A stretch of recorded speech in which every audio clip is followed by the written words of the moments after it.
Täna meil on külas Argo Alanit, kes on notebooks.ee asutaja ja nüüd siis ka Greendice'i asutaja.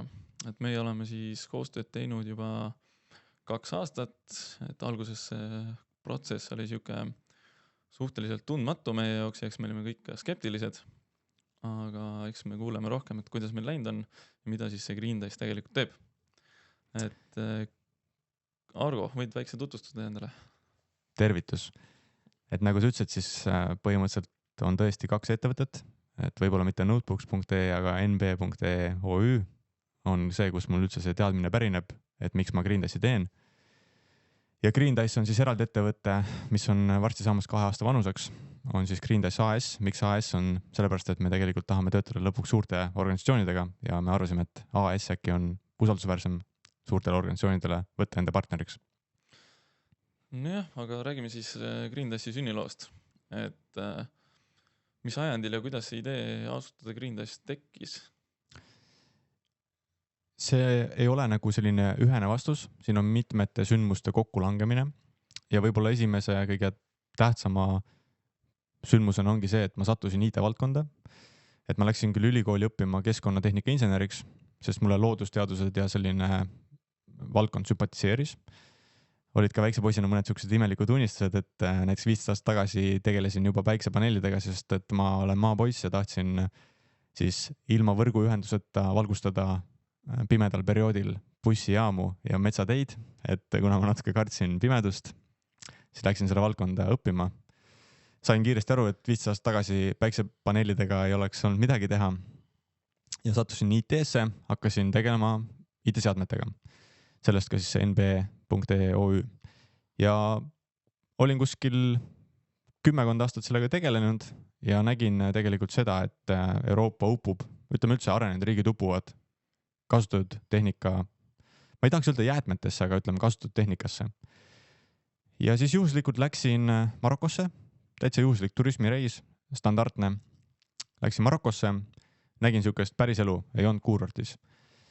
Ja hakkasin rääkima seal ühe inimesega ja vaatasin, et et oskavad nagu päris hästi IT-d. Tuli välja, et ta oli kunagi IT-s töötanud ja siis mul jäi natukene vale mulje kogu ühiskonnast. Pärast, kui ma hakkasin teiste inimestega suhtlema, siis tuli välja, et keegi teilt ei tea, mis võimalusi arvuti nagu neile võiks luua. Iga inimese unistus, iga teise inimese unistus on emigreeruda Euroopasse. Ja põhjus on väga lihtne, nad ei ole kliimapõgenikud, nad ei ole, ma ei tea, ütleme sõjapõgenikud, nad on majanduspõgenikud, et neil on keskmine palk 300 eurot ja nad näevad Euroopat kui meeletult head võimalust oma elujärge parandada. Ja massiliselt tullakse. Iga teine inimene tahab minna. Ja ometi, kui mina nendega rääkisin, siis nende ees seisis nagu, ütleme, maapoiss, kes oli tänu arvutile oma elu suutnud muuta. Ma sain õppida tänu arvutile, ma sain ettevõtlusega tegeleda, õpilasfirmat teha ja nii edasi. Ja ma üritasin neile selgitada, et kuule, et arvuti on aken Euroopasse, mitte see 2000 eurone illegaalne pilet kuskil ja nad keegi ei saanud must aru. Ja siis mul tuli siuke mõte enne Covidit, et okei, teeme ettevõtte Marokos ja kuna Euroopa upub kasutatud tehnikasse, siis toome selle tehnikat Marokosse ja teeme õppeklassi, kus me õpetame inimesi arvutit kasutama ja meil esimene ülesanne oli see, et mõni inimene saaks tööle näiteks Prantsuse pangale helpdeski ja ta teeniks 600 eurot kuus. Kui nad praegu teenib 300 eurot, siis Prantsuse panga jaoks nagu helpdeskina teenida 600 eurot oleks neile 2-kordne elatustaseme tõus. Avasime siis selle keskuse seal, tõime esimesed arvutid siia. Algne plaan oli tegelikult see, et me lihtsalt nagu õpetame ja müüme seadme. Ja hakkasime pihta, siis üks inimene ütles, et kuule äge asi, mis teete, aga ma ei saa aru, miks ma jälle pean ostma Euroopa ettevõtete jäätmeid või prügi. Ja esimest korda elus hakkasin ma mõtlema teed selle peale, et mis saab asjadest, näiteks ka mida mina olin ise turule müünud, nagu selle nb.ee kaudu, mis need üldse saab, on ju. Ja kuna ma olin õppinud keskkonnatehnikat ja varem olnud natuke kursis kliima ja keskkonna eesmärkidega, siis ma hakkasin mõtlema, et oota, aga need ettevõtted, kes Euroopas karjuvad, et nad on vastutustundlikud, nad on kliimaneutraalsed, nad on süsinikneutraalsed, no me kõik leiame need ettevõtted üles tegelikult, kui me otsime. Siis ma hakkasin mõtlema, aga nad ei saa olla kliimaneutraalsed, nad ei saa olla süsinikneutraalsed, kui nad tegelikult ei tea, mis saab nende kontori elektroonikast, igapäevast elektroonikast. Miks? Sest et ma teadsin ka IT-valdkonnas seda, et tootjad annavad IT-tehnika nii-öelda kliimamõju PAIA mudeli alusel, mis on siis mitte ülikooli poolt koostatud ja see eeldab, et sa tead, kui palju sellest seadmest jõuab uuesti materjaliringlusesse. Ja seal tekkis mul see error, et läksin Marokost tagasi, mõtlesin, et seda asja saaks palju huvitavamalt lahendada. Niimoodi, et need samad Maroko inimesed ei peaks ostma eurooplaste nii-öelda prügi, vaid tegelikult nad saavad hoopis aidata nende ettevõtete, suurettevõtete nii-öelda jätkusuutlikkuse või kliimaeesmärkidele kaasa. Ehk siis nagu kontrollitavalt pikendada seadmete elukaari, ennast arendades ja lõpuks ka vastutada sellest, et need materjaliringlused tekiksid. Hakkasin siis kontseptsiooni üldse muutma, sellest saigi Green-Dassi kontseptsioon alguse, et meil on, algul olime roheline täring. Miks täring? Täring tuleneb nimest, tahtsin teha ühe toote täiusliku ringi, ehk siis täiuslik ring on täring ja sealt tuli siis Green-Dass.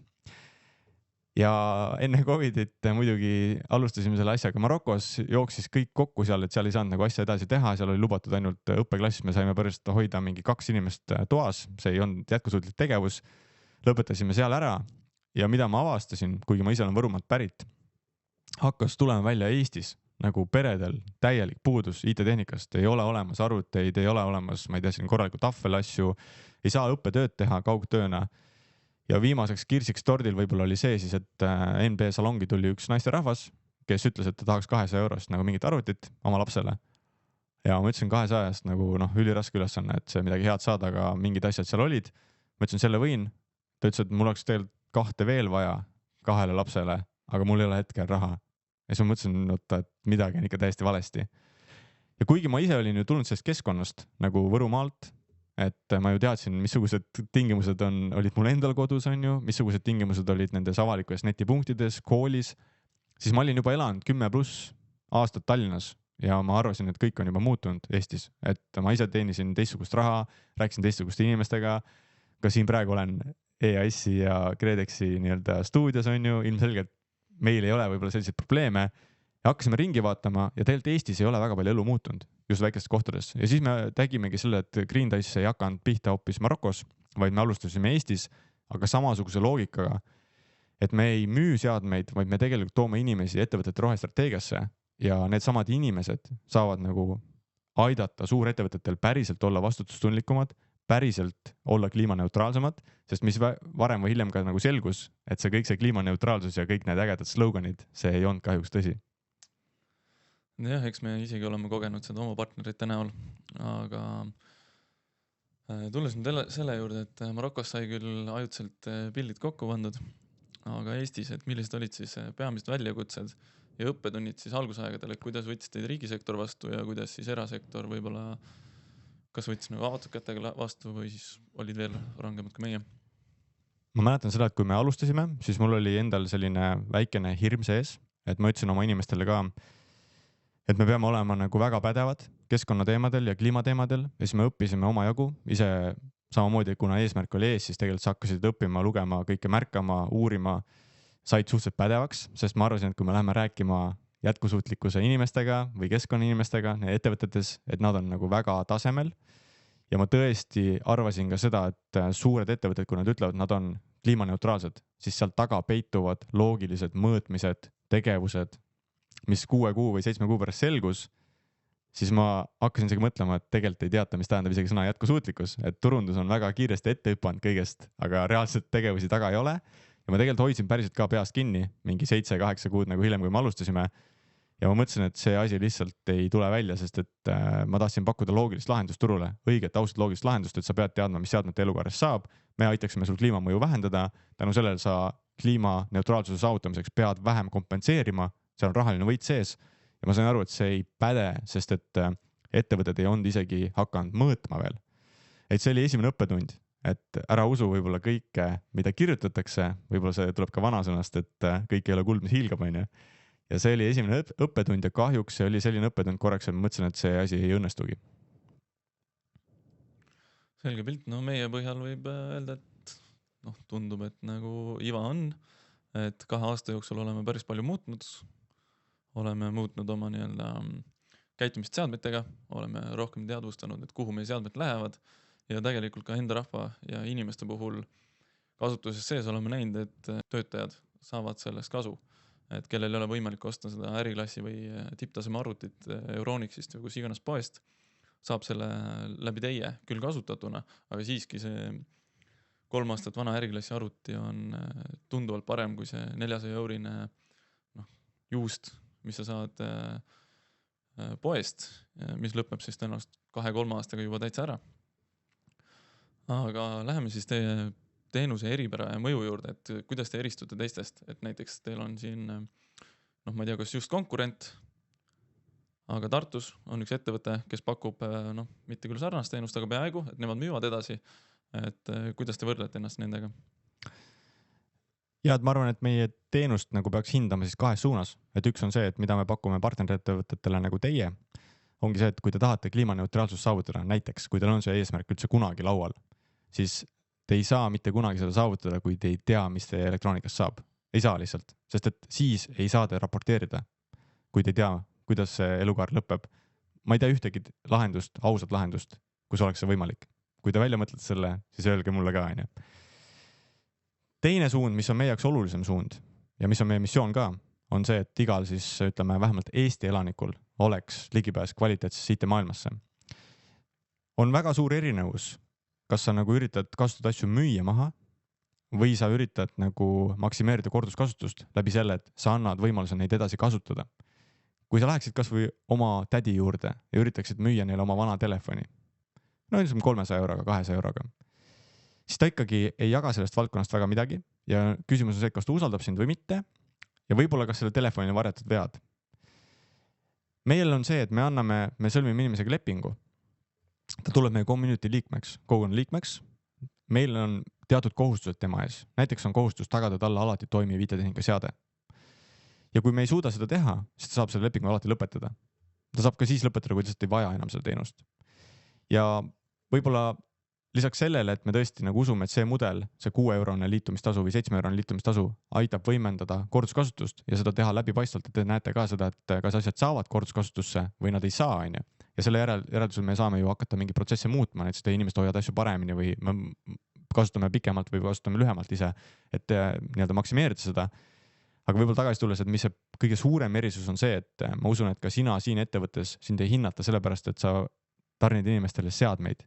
Sind hinnatakse siin sellepärast, et sa pakud neile abi, teenust ja tuge, mis tänapäeval on ju väga oluline.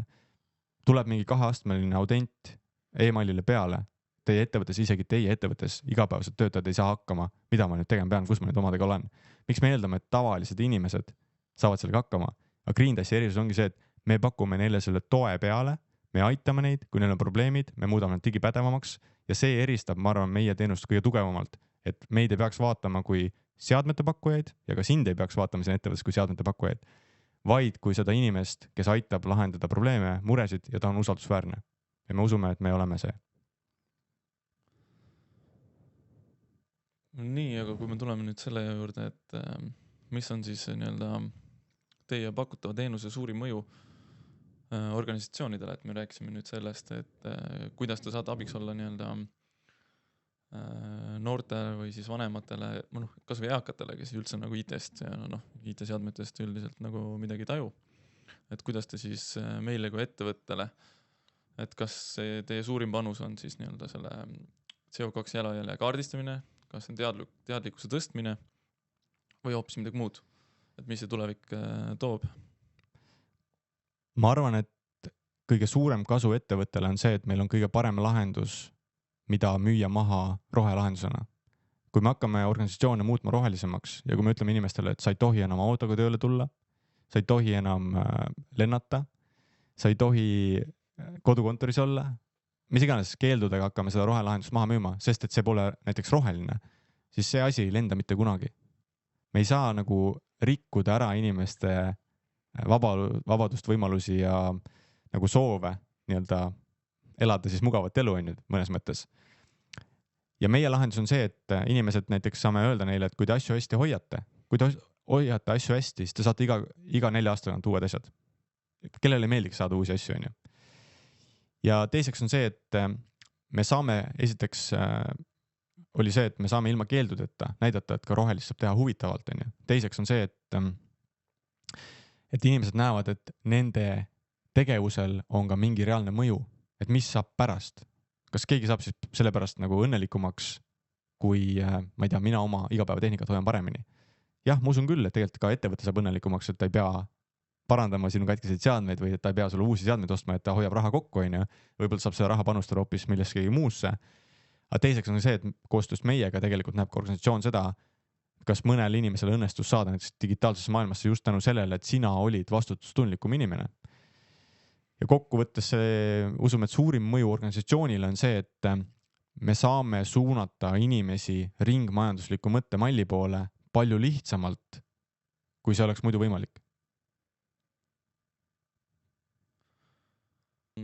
Aga tuleme kliendi kogemuse ja tagasiside poole, et ma tean, et teil nüüd on suur projekt Tõrvaga, et tõenäoliselt sealt see kogukond, nii õpilased kui ka keskealised kui ka täitsa vanemad inimesed hakkavad teie seadmeid võtma, et kas on juba võetud ja mis on see tagasiside? Ütleme siin eelmise aasta lõpus me kutsusime partnereid külla ka endale ja mõned community liikmed ka tulid külla. Ja tegelikult olen aus, siis kogu see Green Dice on olnud hetkel ikkagi nii-öelda finantseeritud minu enda poolt ja momendil ta on olnud siis miinuses. Aga loodame, et see aasta võib-olla see asi muutub. Me peame saama jätkusuutlikuks ettevõtteks nii-öelda kasumlikkuse mõttes, keskkonna mõttes ja ühiskonna mõttes, eks. Aga kliendi tagasiside, nagu sa küsisid, see on arvatavasti ainuke asi, mis on hoidnud ka meid edasi töötamast. Et kui meie partnerid, näiteks ka nagu sina, ma ei tahaks seda tunnustada ja ütleme, kas või ütled, et äge on töötada koos on ju, ja mõtleme koos edasi ja et me näeme, et seal on mingi mõju ja midagi muutub, on ju, siis see on üks asi, mis hoiab meid edasi pingutamast. Ja muidugi nagu kõige suurem selline võib-olla lisapuust või lisaenergia tekib sellest, kui koguna liikmed ütlevad, et meil isegi oli aasta lõpus saatsid nagu eraldi kirju, kus sul nagu mõnes mõttes nagu klient on ju, kuigi me neid klientideks ei kutsu, aga kus su klient nagu kirjutab sulle, et kuule, te teete nii ägeda asja, ma sain oma lastele väga lihtsalt nagu 2 seadet on ju, ma sain siseneda IT-maailma väga madala barjääriga, kõik on happy'd on ju, muidu ma poleks seda saanud lubada. Siis see on see, mis annab nagu lisaenergiat veel tegutseda edasi, et just see kliendi tagasiside mõlemalt poolt, nii partnerite poolt kui siis oma koguna liikmete poolt annab seda lisaenergiat ja kindlasti nagu pingutame edasi.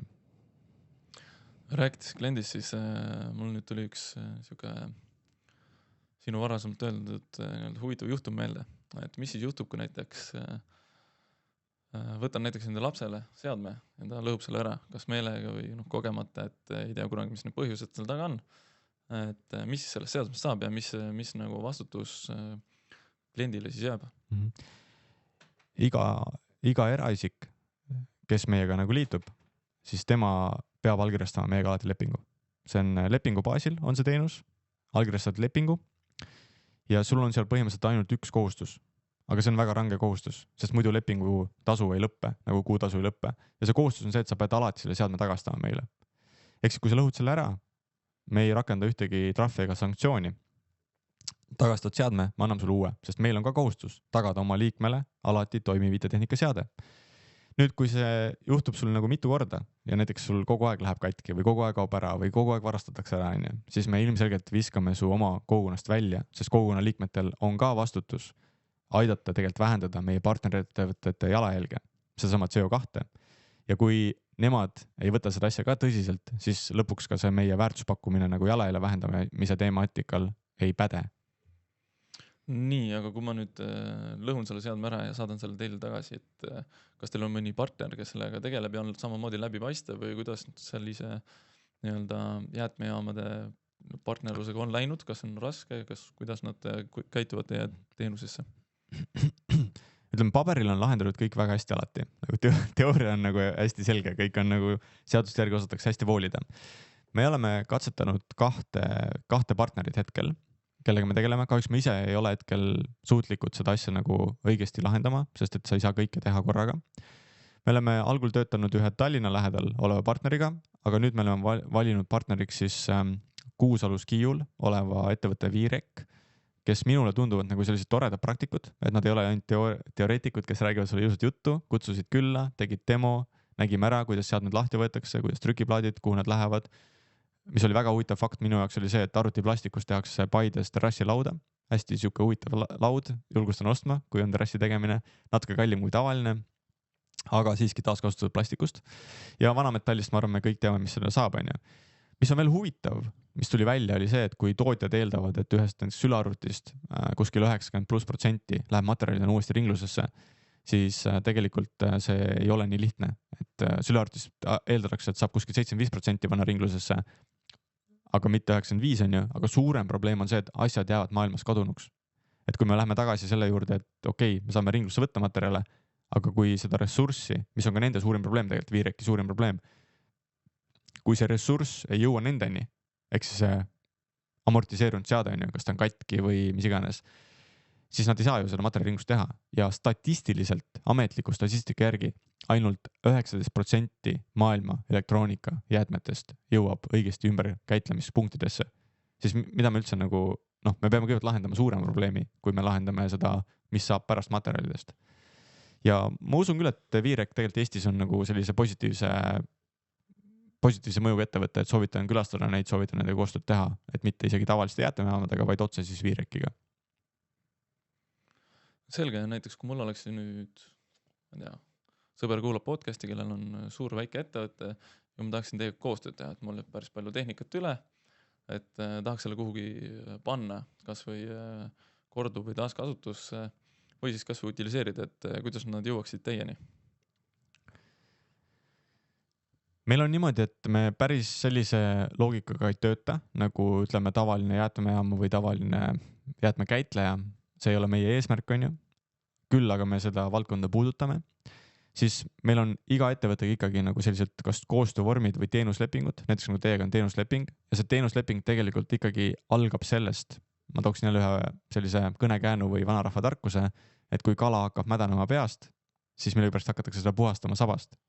Ja meie teenusleping ikkagi algab sellest, et kui me seda sõlmime, siis me tuleme, räägime teie inimestele, miks peab asju paremini hoidma, mis on selle suurem mõte, kuidas te saate kõik kaasa mõelda ja kuidas aitab see teie organisatsiooni, ma ei tea, kliimamõju, keskkonnamõju, sotsiaalset mõju, nii-öelda esimese kahte vähendada, kolmandat suurendada. Ja sealt me alustame üldse seda koostööd ja siis saab ka paika detailid, et kuidas see logistika, kuidas need seadmed liiguvad, kuidas seal need pöördumispileteid teha, kuidas neid asju jälgida pärast on ju, need on kõik detailid, aga see peaosa, ehk siis see kala peaosa, see peab olema paigas, et me ei saa kahjuks teha lihtsalt nagu puhastades saba on ju midagi ägedat, see ei ole võimalik, vähemalt rohemaastikul ei ole see võimalik. Eks niisama prügi saata ei saa, et on niisugust olukordi olnud ka, kus ettevõtted nagu võtavad teiega ühendust, et mul on räägitud palju IT-seadmeid ja jäätmeid, et kas ma võin sulle homme ukse taha ära tuua? On ikka olnud selles mõttes, et ega me saame ise ka sellest aru ja kui ettevõte ikkagi on meiega tulnud teenuslepingusse ja ta ütleb, et me hakkame mõtestama läbi ka seda esimest osa, mis on meie jaoks kõige olulisem osa, siis me teeme ettevõtte jaoks kasutaja mugavat teenust. Et see ei ole niimoodi, et ma seda ei taha, ma toda ei taha, ma seda ei taha, on ju. Et me ikkagi, kui me lepingulises suhtes oleme, siis me pingutame ja me pingutame mõlemas suunas, et teha ka seda teenust nagu mugavalt, et kui sul ongi, toome ühe näite, Prisma näiteks võib-olla, kellel oli väga palju alguses oli jäänud igasugust vanatehnikat. Aitasime need igalt poolt välja kaevata, siin Viru keskuste keldritest ja mujalt, on ju. Ja pärast seda, kui see kriitiline osa oli laualt ära, hakkas IT-mees väga hästi või IT-osakond hakkasid väga hästi nagu kaasa mõtlema, kuidas seda põhiosa ka teha. Ehk siis nagu, ma saan aru, mõned asjad on kriitilisem kui teised, teeme need korda, aga siis peab jätkuma ka koostöö nagu selles õiges suunas. Ehk siis selle jutu põhjal tegelikult võime aru saada, et asutus peab olema selline roheinimene, kestlik inimene ja osakond võib-olla isegi, kuid kindlasti nad peaksid nii-öelda oma teadmisi edasi kandma ka niisugustele IT-osakonna töötajatele, kes siis reaalselt tellivadki massiliselt seadmeid asutusele. Sest et lõpuks on see, et asutused ja ettevõtted peavad sihtima osakondi, kes reaalselt saavad vähendada jalajälge või kuidagi targemalt käituda. Et nagu sa mainisid, et me tegelikult ei saa keelata inimestele lennata, sõita. Et lõpuks on see, et me siis peaksime kontori kinni panema, teeme siis täitsa nagu veebis, aga siis ei tule ju tulemust. Ja, et esiteks muidugi lahendusi peab otsima sealt, kus neid lahendusi oleks nagu võimalik leida. Et ma usun, et see on ka igapäeva elus niimoodi, et kui ma tean, et mingist kohast ma ei saa ikkagi võitu, siis äkki on mingi teine koht, kus ma saan rohkem võitu, on ju. Ja ma arvan, et lahendusi tuleb alati ka juurde, et kui praegu ei olegi nagu häid mõtteid laual, siis ei ole mõtet hakata kohe nagu keeludega katsetama. Aga sa ütlesid selle teema, et vaata see roheosakond peaks olema või selline kestlikkuse osakond. Ma tooksin paralleeli IT-ga, et kunagi oli ka selline olukord, kus oli IT-osakond ja kui need IT-mehed oleksid jäänudki nokitsema nende arvutite ja kogu selle tehnikaga oma toas ja nad ei oleks jõudnud selle IT-tehnikaga teistesse osakondadesse, siis asi oleks mõttetu, nagu täiesti mõttetu. Oled nõus on minuga? Nõustun täitsa. Nüüd on samamoodi, et kui kestlikkuse osakond või roheosakond või säästlikkuse osakond või mis iganes selle osakonna nimi on ju, või ESG osakond, kui need inimesed jäävad nokitsema nende asjadega, ma ei tea, 2, 3 oma toas lihtsalt nagu teevad midagi seal raportit või mingit paberit, on ju. See asi on kahjuks täiesti mõttetu. Ma olen aus, et see asi on kahjuks täiesti mõttetu. Samamoodi nagu IT jooksis meil müüki, raamatupidamisse, tootmisesse, logistikasse, igas osakond on ju. Samamoodi peab jooksma see kestlikkuse või säästlikkuse mõte ka igasse osakonda laiali. Ja muidugi on ka see, et see osakond peab tahtma teha koostööd. Ja nüüd on see olukord veel, kus tegelikult peaksid nad ise mõtlema välja need parimad lahendused ja parimad praktikad, sest et tegelikult ei saa ju tulla kestlikkuse inimene öelda IT-meestele, et teeme niimoodi. Neil pole seda teadlikkust, on ju. Nad saavad võib-olla natuke kaasa rääkida või valideerida, kas see, mida te teete, on õige või see, mida te teete, näiteks ei ole õige. Aga osakond teeb ikkagi see otsuse lõpuks ise, lihtsalt nüüd tuleb see taustsüsteem mängu, et aga kas me saame midagi teha nagu rohelisemalt või äkki me saame teha mingit asja, millel on positiivsem mõju ühiskonnale. 2 asjaga peabki mängima. Teha nagu väiksema jalajäljega, samas teha suurema positiivse mõjuga ühiskonnale. Kui need 2 taustsüsteemi on paigas, siis tuleb teha. Liigume nüüd väljakutsete juurde ja et mis võimalused siis tulevikus on. Et mis on need väljakutsed ettevõtete juures siis, kes nii-öelda teiega teenuslepingusse astuvad? Et kas nad võtavad kohe vedu, kas nad on passiivsed, et kuidas teil siuke tavaline koostöö siis algab? Meil on hea meel, kui näiteks ettevõte, kes tuleb, kaasab kohe nagu rohkem inimesi. Et kui see inimene on üksikünda, siis tal on raske alati tulla ja teadlikkus on ka madal, on ju, siis ta mõtleb ka seda, kas ta usaldab või meid mitte. Õnneks meil Eestis on nagu tekkinud selline suhteliselt suur ettevõtete portfell ja tundub, et meil see usaldusväärsus ja me ise teame, et me teeme õiget asja, on ju, aga kuna kõik karjuvad alati igast asjad on rohelised, on ju, siis on väga raske nagu nii-öelda eraldada tera siis sõkaldest, on ju. Et kaasata kohe mitu inimest, kes on teemast huvitatud, proovida aru saada loogikast, et loogika on hästi oluline, et kui me ka midagi teeme, ma ise ütlen, mulle meeldib öelda, et alati kui me midagi teeme, igal tegevusel võiks olla mingi tulemus. Et kui näiteks me teen midagi ei muutu või mingit tulemust ei ole või mingit eesmärki, siis me ei tee seda teed lõpuks tõsiselt. Me teeme seda lihtsalt, et keegi jäi peale, on ju, teeme midagi ära, aga seal ei ole mingit mõju ja teed me oleme raisanud oma aega. Siis tekib küsimus, kuidas meiesugused asutused nagu EIS, Kliimaministeerium või mõni muu nii-öelda riigiorgan, et kuidas riik saaks siis teid aidata oma teekonnal? Riik on arvatavasti kõige keerulisem tegelikult. Et miks ta on kõige keerulisem on see, et riigi veskid jahvatavad aeglaselt või öeldakse. Teine ütlus võib-olla on ka see, et ütleme, eesmärk või põhieesmärk peaks ikkagi olema oma põhitegevusel. Et ei saa nagu kogu organisatsiooniga hakata jooksma rohe suunas, et see ei ole ka õige. Ja nagu sa ise ka väga õigesti ütlesid, siis me ei saa keelata inimestel nagu teha oma tööd. see tundub nagu naljakas, aga nagu sa ütlesid, et kas paneme siis kontori kinni või? No see ei ole ootus, vähemalt see ei ole nagu meie ootus ja ma arvan, see ei ole ka ühegi, võib-olla mõne ekstreemsema roheaktivisti ootus on, et lõpetame kogu elu maal ära või sellise ühiskonna arengu ja lähme tagasi loodusesse ja metsa. Ma arvan, et see ei ole nagu eesmärk, sest me oleme nii kaugele jõudnud ja tegelikult meil ühiskond on väga hea, vähemalt selles regioonis, kes on nagu palju arenenud. Aga riik saaks kindlasti selles mõttes teha koostööd, et samamoodi taustsüsteemi lahti mõtestada. Okei, me peame tegema midagi väiksema keskkonna ja kliimamõjuga. Ja seda on vaja mõõta, mitte lihtsalt turundada. Ja teiseks on see, et me peame tegema midagi, riik peab tegema midagi oma rahvale paremaks või ühiskonnale paremaks või inimestele paremaks. Ehk siis kui need 2 asja on nagu kaetud, mida me usume, et meie mudelis on ja seda on võimalik ka mõõta lõpuks, siis võib-olla riik lihtsalt mõtestaks läbi, et kuidas on siis need võimalused sest meil on ju olemas see eesmärk, kui me ütleme, et eesmärk pühitseb abinõu, on ju, äkki me leiame ka need abinõud, kuidas siis näiteks aidata, kas meie organisatsiooni mõnes mõttes ei tahaks nagu eelistada, on ju, aga mõelda läbi, et kui on samasuguse teenuse või tootepakkujaid turul, siis kuidas kohandada kas või seaduseid või oma tegevust või operatsioone niimoodi, et need organisatsioonid saaksid aidata riiki ka nii-öelda vähendamaks seda keskkonnamõju või kliimamõju, pluss loomaks paremat võimalust nagu inimestele. Selge, kuna riigisektor on raske ja tõenäoliselt asjad liiguvad aeglasemini meil, siis kuidas on tegutseda siis suurtemate erasektori asutustega, nagu näiteks teil on suur partner SEB, et kuidas siis nemad suhtusid teisse, et kas nad olid skeptilised või pigem hakkas see kohe niimoodi, et paugust läks juba sprint käima ja? No iga asi alguses on raske ja kui me alustasime ka Grindassiga, ma ei lubanud tegelikult üldse võtta suurettevõtteid, sest ma teadsin, et suurettevõte ei taha katsetada algusjärgus oleva nii-öelda iduettevõttega, sest need enamasti ju ebaõnnestuvad. Ja me algselt ehitasime üldse üles nagu väiksematest ettevõtetest koosnevat kliendibaasi, tegime selliseid võib-olla natuke sotsiaalprojekte, on ju, mis ei olnud isegi meie põhimudeliga täpselt nagu 100% kooskõlas, aga erinev sihtgrupil on erinev lähenemine.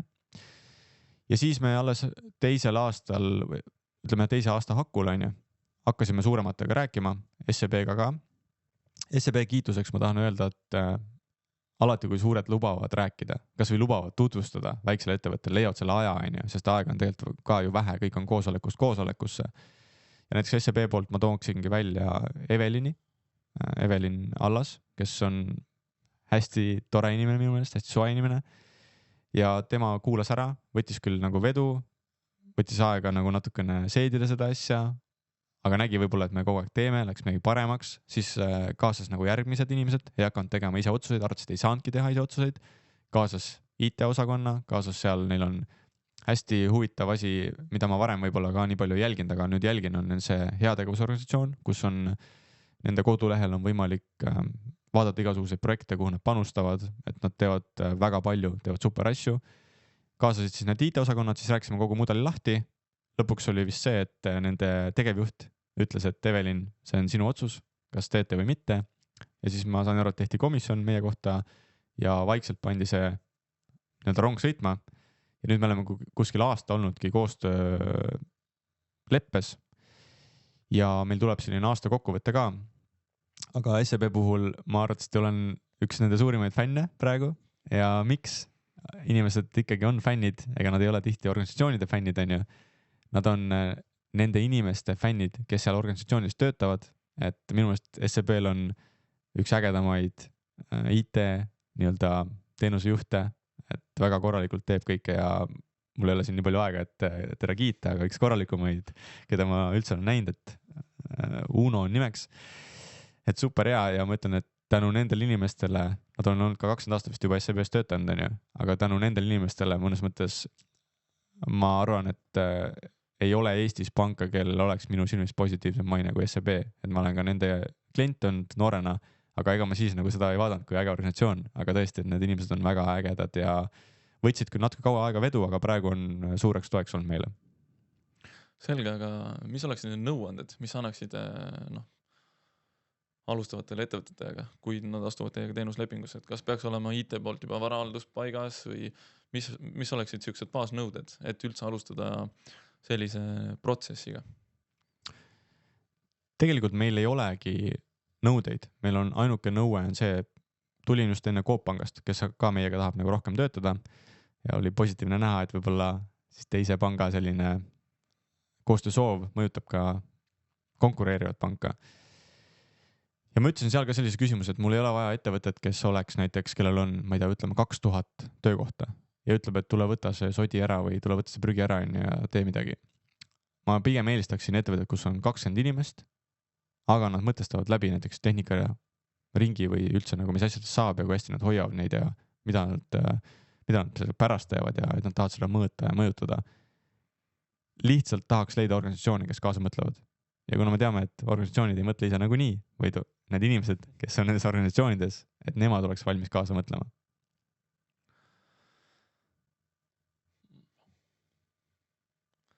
No selge, aga liigume siis nii-öelda isiklike õppetundide juurde, et teil on olnud nüüd omajagu töötajaid, kes on ära liikunud, kes on tulnud, et kuidas enda töötajad on selle nii-öelda teenuse ja kontseptsiooni vastu võtnud, et kas nad on kohe aru saanud, mida te reaalselt pakute, või on ka seal takistusi tekkinud? No kindlasti võib-olla ei ole kohe aru saanud, mida me tahame nagu lõpuks saavutada, on ju, ja need kaardid on ka veel nagu lõpuni avamata tegelikult, et mis see lõpueesmärk on.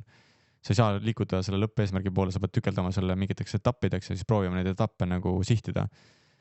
Me alustasime kuskil 6, 2 inimest on ära liikunud ja enamasti selle liikumise põhjuseks oli siis see, et me proovisime eelmine aasta puhtalt välisturgu. Inglise keeles välisturule katsetada nagu partnersuhete leidmist on keeruline ja võib-olla ka siis üks inimene liikus sellepärast, et ta tahtis rohkem olla nagu sellises tiimijuhi rollis ja meil on suhteliselt pisike tiim, et siis mida sa seal juhid, on ju, et enamasti väikeettevõttes peaksid olema kõik inimesed ikkagi sellised väga tugeva isikliku vastutustundega ja suutma ennast ise juhtida. Ja juhi roll on lihtsalt võib-olla natukene suunata, on ju, aga kui inimesi on vähe, siis on keeruline olla selles rollis, et kui ma võtan ka nagu selle ettevõtte, näiteks, et kui mul on 5 inimest, juhtida 5 inimesega ettevõtet versus, ma ei tea, 100 inimesega, siis juhi roll on kindlasti olulisem 100 inimesega ettevõttes kui 5 inimesega ettevõttes. Ja need on nagu ära, siis 2 inimest on nagu lahkunud, aga meil on päris palju juurde tulnud, et kuna me oleme oma operatsioone nagu kasvatanud järjest, et siis tegelikult meiega igapäevaselt töötab oma 10 inimest ja töökojas, kus oled ka sina käinud, on ju, on meid kuskil siis 5 või isegi 6 ja partnersuhete peale on jäänud siis meil hetkel 2, sest et üks inimene läks lapseootuspuhkusele, aga tahab väga suure hurraaga tagasi tulla. Siis on meil ka kommunikatsiooni peal inimene ja ka mina tegelikult siis igapäevaselt ikkagi ju tegelen nende protsessidega, et siuke 10 inimest. Me muidugi loodame, et me saame kasvama, aga kasvama me saame ainult siis, kui me leiame rohkem ka partnerettevõtteid, kes tahavad meiega kogu seda temaatikat läbi mõtestada. Rääkisite etappidest, et mis need on siis need nii-öelda tuleviku etapid või mis on siis praegu silmapiiril, kuhu pürgida? Ja kui esimese etapina oli puhtalt see, et me pidime leidma partnerettevõtteid, kes tahavad siis oma, ütleme, keskkonna kliima mõju vähendada ja sotsiaalset mõju suurendada.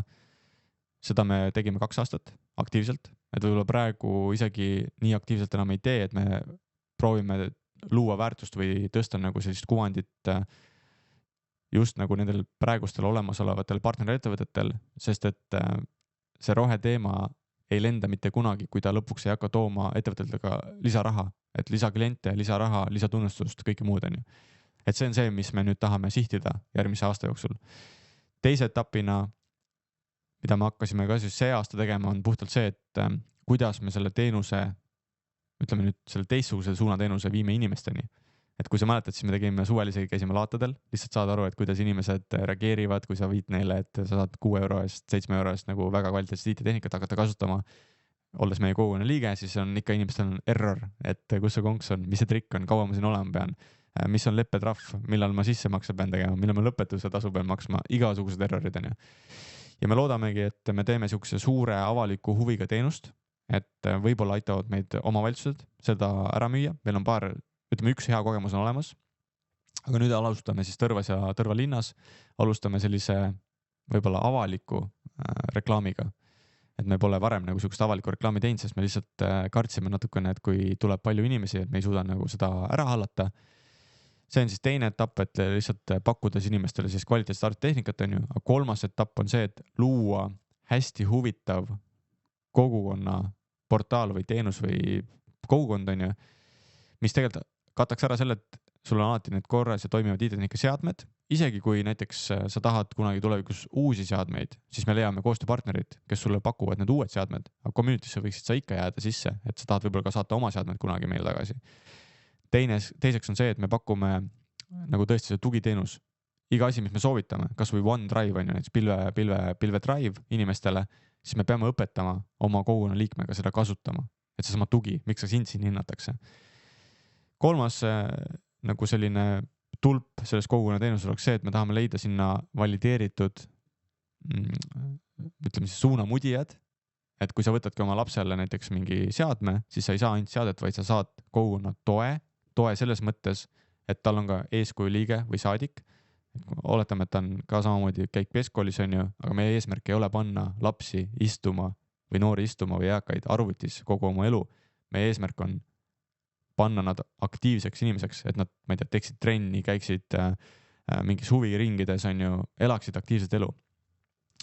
Ja neljandaks selleks osaks on see, et me tahame koos oma suurte partneritega tõsta ka nende inimeste teadlikkust, et kindlasti digipädevus, kindlasti keskkonnateemad ja võib-olla nagu ütles meie üks nõukogu liige siis, et võiks küsida inimestelt ka, et mis on inimeste ootused, et mis teenuseid omavalitsused teeksid nende jaoks, et muidu me kogu aeg teeme midagi, aga siis inimesed ootavad ka selliseid teenuseid. Et me tahame jah, luua sellise portaali ja kaasata inimesi ja siis muuta natukene ka nende mõttemaailma.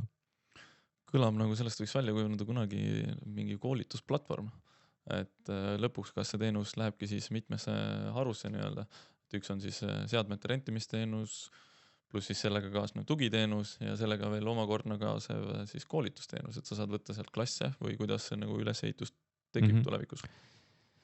Jah, üheks osaks kindlasti jääb, me ei taha, et seda võib-olla rendisõna kasutatakse, me ise ütleme kasutusõigus, näiteks seadmete kasutusõigus, et kui sa lähed ka näiteks gym'i või MyFitnessisse, siis ma arvan, mitte keegi ei ütle, et ma läksin MyFitnessisse, et rentida endale kõhulihaste masin, on ju, et seal kõhulihaseid teha. Tõsi, sa said selle kasutusõiguse. Et rendile kasutusõigus minu jaoks on natukene nagu teistsugune tähendus, aga me saame aru sellest mõttest. Üks on tõesti see, et meil peab olema väga hea infrastruktuur, et üldse pääseda digitaalsesse maailma. Kui seda infrastruktuuri ei ole, siis me ei saa rääkida, et me hakkame ehitama sinna mingeid teenuseid. Ehk siis GreenDassi põhiline võib-olla selline erisus lõpuks jääbki selles, et me oleme võimelised ka pakkuma roheliselt selle infrastruktuuri. Ja muidugi me unistame sellest, et me läheksime kunagi tulevikus jällegi arengumaadesse või mingitesse X-riikidesse. Me loome seal selle võimaluse infrastruktuurile, sest 50% maailma elanikest ei ole ligipääsu arvutitehnikale. Poolel maailmal. Me loome selle infra ja siis me tahaksime tõesti, et see portaal oleks nagu hariduslik. Ja näiteks, et kui inimene on valmis õppima, tegema kursuseid, valideerima ennast kui asjaliku, püüdliku, õpihiimulise inimesega, kes tahab oma elu muuta läbi digimaailma, siis ta saab meie süsteemis ennast valideerida ja võib-olla Euroopa Liidu ettevõtetel tekivad võimalused sellele inimesele pakkuda võimalusi, ma ei tea, näiteks kaugtööks, päristööks, aga me saame tuua siia inimesed, kes tahavad oma elu muuta, kes annavad ka meie majandusruumile midagi juurde, mitte inimesi, kes tahavad võib-olla meie majandusruumist midagi ära võtta. Et see on selline kõige kaugem ja suurem eesmärk. Kuna digitaliseerimine on niisugune popvärk tänapäeval, siis see, mis sa praegu kirjeldad, kõlab väga nagu kaudselt küll, võib-olla isegi mitte nii kaudselt, aga kõlab nagu Eesti riigi digitaliseerimine. Ehk siis põhimõtteliselt vahet ei ole, kus sa elad. Sa saad läbi teie teenuse nii-öelda ennast harida, koolitada, mis lõpuks ongi siis nii-öelda hariduse digitaliseerimine kohati. Jah, kui sa võtad lahti Eesti digiriigi arengukava, siis seal on ühe blokina roheline digiriik. Kui sa loed selle bloki läbi, siis sa vahel mõtled, et minu arust see meie teenus ongi see, mida nagu otsitakse. Ehk siis nagu seal on kirjutatud, et me tahame olla kõige rohelisem nii-öelda IT-riik maailmas ja me ei taha seda teha läbi rohepesu. Nüüd, kui sa mõtled, kui enamus ütleme, IT-tehnika jalajäljest asub seadmetes, mitte serverites tegelikult, et seadmetes, siis on vaja leida lahendus, ringmajanduslik lahendus, kuidas saab mõõdetavalt nagu vaadata, mis seadmetest saab, on üks asi. Ja teine asi on see, et kui meil on digiriigi arengukava, siis see roheblokk on seal ainult üks asi, et digiriigi arengukava on ju põhikontseptsioonina inimeste digipädevuse tõus. Ja me usume küll, et meil on nagu väga hea võimalus inimesed kätte saada, sest tehnikat on kõigil vaja lõpuks. Et olgu selleks, ma ei tea, telefon, tahvel, arvuti. Miks me nagu arvutit promome on see, et arvutiga saad sa olla looja, midagi produktiivset teha. Telefoniga sa oled enamasti tarbija. Aga meil on ju vaja produktiivseid inimesi, meil on vaja loojaid, kes looksid väärtust. Ja selleks, et võib-olla need inimesed saavad oma mõju välja, meil on väga soodne lahendus nende jaoks, et nad saaksid selle tehnika kätte ja siis, kui nad selle kätte saavad, äkki õnnestub ka neid inimesi siis digiteadlikumaks tõsta. Äkki, see on eelduslik, aga... loodame, et läheb, et tean meie asutuse inimesi, kes kasutavad teie teenust, tegelikult läbi siis nii-öelda meie koostöö oleme seda teadlikkust tõstnud. et noh, ka minu ise, et tõenäoliselt ma ei teaks nii palju sellest rohemaailmast, kui ma poleks teiega partnerlusse astunud. Et minu poolest on see nagu väga-väga hea võimalus nii ettevõtetele kui üksikutele inimestele. Aga liigumegi siis meie juurde, et kuidas meie kui ettevõtluse ja innovatsiooni sihtasutus saaksime rohkem panustada. Et me juba praegu anname oma vanad seadmed teile. Me oleme pikendanud enda seadmete eluiga 3 aasta pealt 4 aasta peale ja me ei rendi seadmeid, ehk siis me üritame mitte rentides tõsta nagu näiteks kuvarite eluiga, et praegu me oleme kohustatud peale näiteks 4 aastat kuvarit tagasi andma, vahet ei ole, et need on täiesti kõlblikud ja võiks vabalt 2 aastat veel meie käes olla. Et mis need edasised sammud võiks siis nii-öelda IT-maailmas olla? Ja ma tahan selle ka igaks juhuks ära öelda, et Greendash ise uusi seadmeid ettevõtetele ei müü, et me oleme puhtalt teenusettevõtte, kes pakub ettevõtetele teenust jalajälge vähendada ja positiivset mõju ühiskonnas suurendada. Küll aga mulle meeldis sinu mõttekäik, kus sa ütlesid, et näiteks te olete rendimudelist välja astunud võib-olla siin pigem selle paindlikkuse tõttu, et tahate võib-olla pikemalt midagi kasutada, muuta seda. Minule endale, kui seda renti müüakse nagu rohelahendusena, siis see ei ole tõsi, et rent on lihtsalt nii-öelda finantslahendus, kus makstakse siis vara eest kuumakseid tasudes. Kui me kasutaksime ühte asja ühe korra ja ma ei tea, 1 kuu, siis rent on väga mõistlik lahendus. Kui me kasutame vara 3-4 aastat näiteks, siis sa maksad selle rendiga selle seadme hinna kindlasti kinni, võib-olla veel isegi rohkem peale, sest rendist tuleb ka alati rahapakkuja, kes tahab tulu teenida. Teiseks sul kaob see paindlikkus ära, neid tsüklit pikendada ja ma olen suhteliselt kindel, et kui teha ka arvutused nii-öelda rent versus ost ja näiteks võttagi see 4 aastat periood, siis ost on soodsam kui rentimine. Ja nüüd võib-olla kõige olulisem, kuhu see maailm suundub, on see, et rent ei ole roheline, kui ei suudeta näidata. Kas üks küsimus? Okei, me rendime ja ma ei ole selle vastu üldse, sest see on finantslahendus. Aga kui see rendipakkuja suudaks näiteks teile näidata ka, mis saab seadmetest pärast, nagu kõige elukaare lõpus, mis see materjali ringluse protsent on, millal nad sinna jõuavad, sest me tahame kliimamõju raporteerida. Kui ta suudab seda välja näidata, siis on rent ka roheline lahendus. Kui seda lõpuosa ei suudeta välja lahendada, siis see ei ole roheline lahendus. Eks mulle nagu tegelikult meeldib, et te olete teinud need muutused. Ja ma loodan ka seda, et me suudame Greendashina kui ettevõttena näidata teile seda pigem just seda positiivse mõju ühiskonnas. Et me oleme näiteks ju Tõrva vallavanema laual oli ka teie seade ja Tõrva vallavanem on tegelikult väga üllatunud, et riigi tasandil või nagu riigi organisatsiooni tasandil teatud organisatsiooni rohepingutused loovad neile paremad võimalused. Aga see peaks olema kõigi mõte ju, et kui me muudame midagi rohelisemaks, siis läheb kellegi elu paremaks. Samas me kõigi jalajäljed vähendavad. See peaks olema põhimõte.